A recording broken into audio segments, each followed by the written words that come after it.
Assalamualaikum warahmatullahi wabarakatuh. Kembali lagi dengan saya Dika Maulana dengan tim channel channel 24006 sebagai mahasiswa. Dari Assalamualaikum warahmatullahi wabarakatuh. Kembali lagi dengan saya Dika Maulana dengan tim channel channel 24006 sebagai pemateri untuk materi penyelesaian sengketa bisnis pada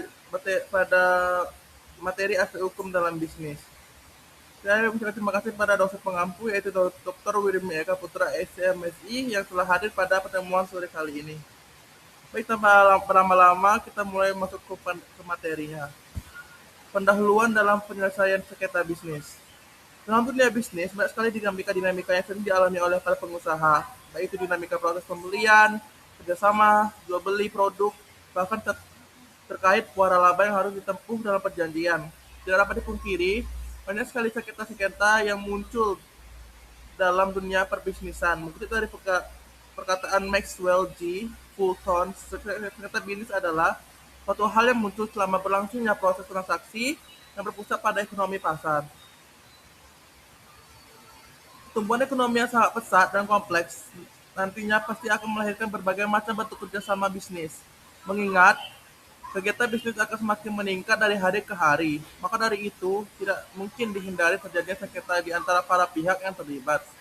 Sengketa muncul karena berbagai alasan dan masalah yang melatar belakanginya, terutama karena adanya konflik of interest di antara para pihak. Sengketa yang muncul di antara para pihak yang terlibat dalam berbagai macam kegiatan bisnis atau perdagangan dinamakan sengketa bisnis. Lalu ada pengelompokan sengketa bisnis. Mengutip dari Sutioso dalam bukunya yang berjudul Penyelesaian Sengketa Bisnis, mengelompokkan sengketa bisnis sebagai berikut. Yang pertama, sengketa perbankan, sengketa keuangan, sengketa penanaman modal, sengketa perindustrian, sengketa HKI, sengketa konsumen, sengketa kontrak, sengketa pekerjaan, sengketa perburuan, sengketa perusahaan, sengketa hak, sengketa properti, dan sengketa penggunaan konstruksi.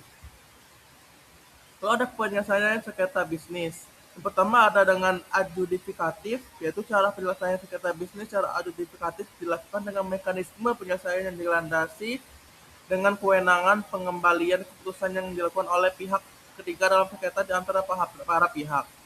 Lalu kedua ada konsensual atau kompromi.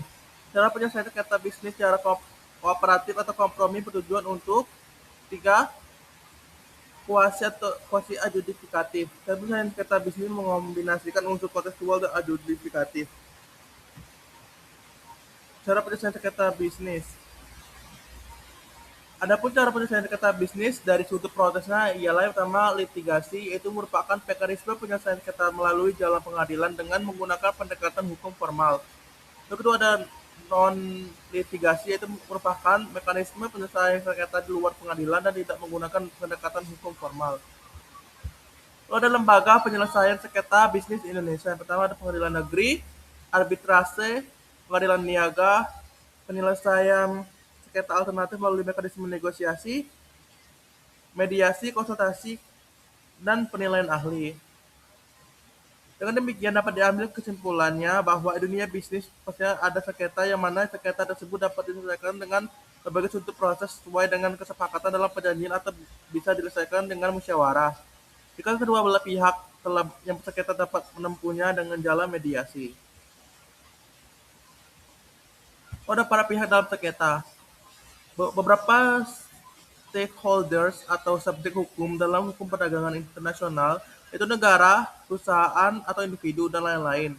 Dalam pembahasan buku ini hanya membahas antara yang pertama yaitu sengketa antara perdagangan dan perdagangan adalah sengketa yang sering dan paling banyak terjadi. Sengketanya diselesaikan melalui berbagai cara. Cara tersebut semuanya tergantung pada kebebasan dan kesepakatan para pihak. Lalu kedua yaitu perdagangan dan negara asing bukan merupakan kekecualian. Kontrak-kontrak dagang antara perdagangan dan negara lazim ditandatangani. Kontrak-kontrak ini biasanya dalam jumlah atau nilai yang relatif besar. Termasuk di dalamnya adalah kontrak-kontrak pembangunan atau development contracts. Misalnya kontrak di bidang pertambangan, walaupun negara mempunyai hak atau konsep imunitas. Para pihak dalam sengketa, hukum internasional ternyata fleksibel. Hukum internasional tidak semata-mata mengakui atribut negara sebagai subjek hukum internasional yang sempurna atau par excellence.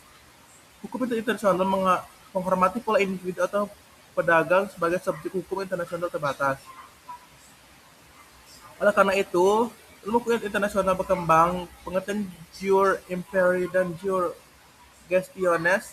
Jure imperii adalah tindakan-tindakan negara di bidang publik dalam kapasitasnya sebagai negara berdaulat, sehingga tindakan-tindakannya tidak akan pernah diuji atau diadili di hadapan badan peradilan. Jure gestiones yaitu tindakan-tindakan negara di bidang keperdataan atau dagang.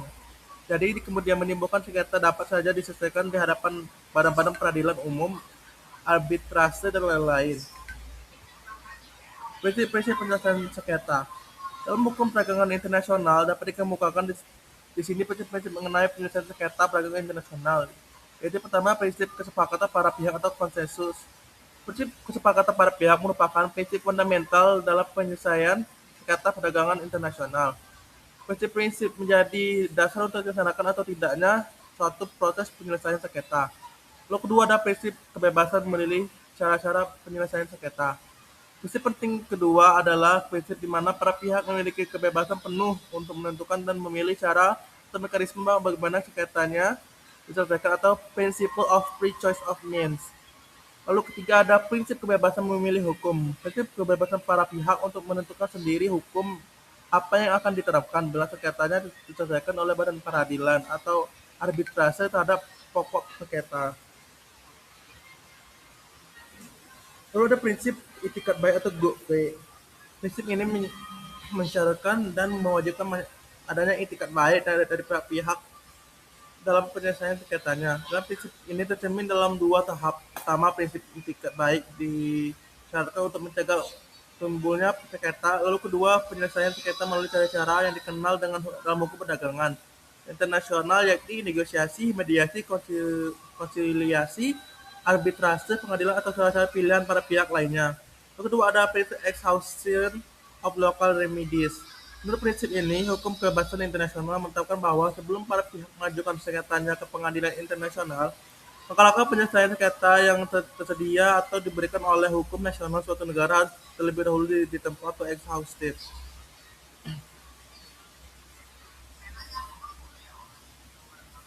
Lalu ada hukum yang berlaku, bahwa pilihan hukum atau choice of law, proper law, atau applicable law, suatu hukum nasional dari suatu negara tertentu tidak berarti bahwa badan peradilan negara tersebut secara otomatis yang berwenang menyelesaikan sengketanya. Peran choice of law di sini adalah hukum yang akan digunakan oleh badan peradilan atau pengadilan atau arbitrase untuk pertama menentukan keabsahan suatu kontrak dagang, yang kedua menafsirkan suatu kesepakatan dalam kontrak, ketiga menentukan telah dilaksanakan atau tidak dilaksanakannya suatu prestasi atau pelaksanaan suatu kontrak dagang, lalu yang terakhir menentukan akibat-akibat hukum dari adanya pelanggaran terhadap kontrak. Lalu ada hukum yang berlaku ini dapat mencakup beberapa hukum. Hukum-hukum tersebut adalah hukum yang akan diterapkan terhadap pokok sengketa, applicable substantive law atau lex case, dan hukum yang akan berlaku untuk persidangan atau procedural law. Bahwa dalam menentukan hukum yang berlaku, prinsip yang berlaku adalah kesepakatan para pihak yang didasarkan pada kebebasan para pihak dalam membuat perjanjian atau kesepakatan atau party autonomy yang merupakan prinsip hukum umum. Pelaksanaan putusan sengketa dagang. Pelaksanaan alternatif penyelesaian sengketa atau APS lebih banyak bergantung pada itikat baik para pihaknya. Hal ini semata-mata karena sifat putusannya yang sejak awal dilandasi oleh asas kontekstual.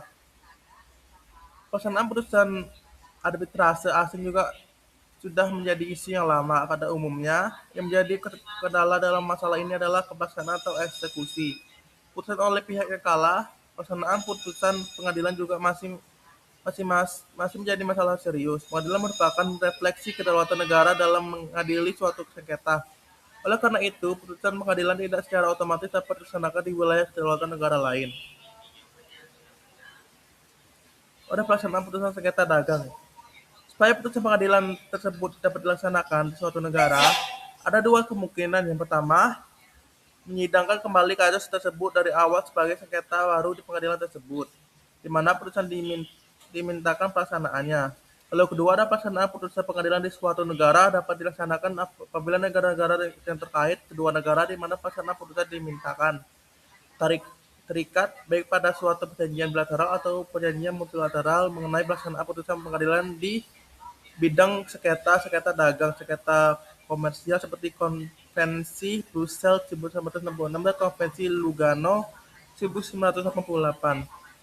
Nah, inilah kesimpulan dari presentasi saya tadi, yaitu penyelesaian sengketa bisnis merupakan mekanisme krusial dalam dunia usaha yang dinamis untuk mengatasi konflik antar pihak, baik timbul dari kontrak maupun perbuatan melawan hukum. Dengan tujuan akhir mencapai kesepakatan hukum, keadilan dan mempertahankan kelangsungan hubungan usaha. Secara garis besar, metode penyelesaian dibagi menjadi dua jalur utama, yaitu litigasi pengadilan dan non-litigasi atau alternatif penyelesaian sengketa atau APS.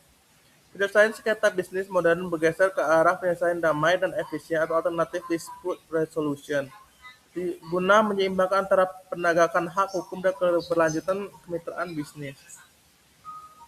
Sekian presentasi dari saya. Apabila ada salah kata atau salah ucap, saya mohon maaf karena saya manusia biasa. Saya akhiri wabillahi taufik wal hidayah. Wassalamualaikum warahmatullahi wabarakatuh.